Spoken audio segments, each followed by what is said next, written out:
بسم الله الرحمن الرحيم والنازعات غرقا والناشطات نشطا والسابحات سبحا فالسابقات سبقا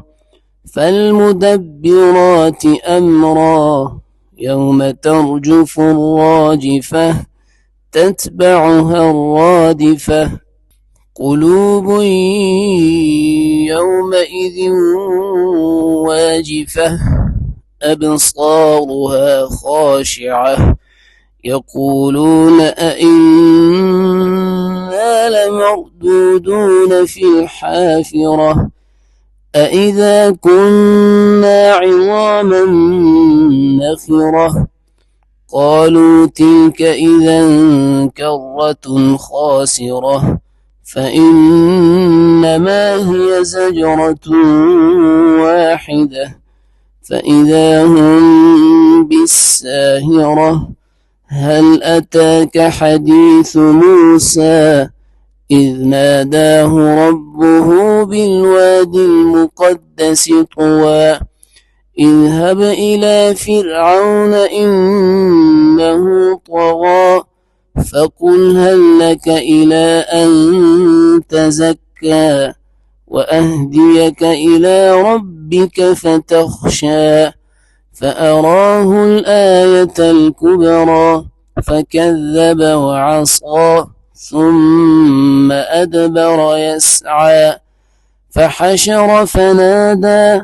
فقال أنا ربكم الأعلى فأخذه الله نكال الآخرة والأولى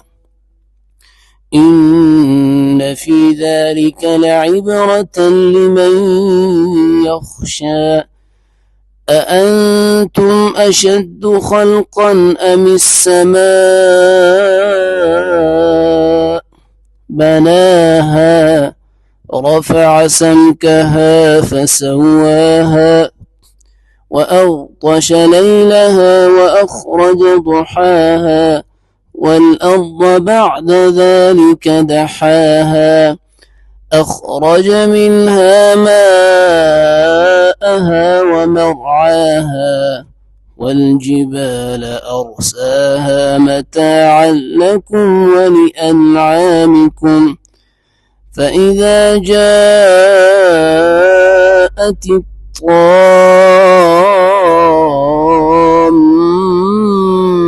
الكبرى يوم يتذكر الإنسان ما سعى وبرزت الجحيم لمن يرى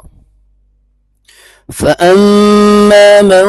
طغى وآثر الحياة الدنيا فإن الجحيم هي المأوى وأما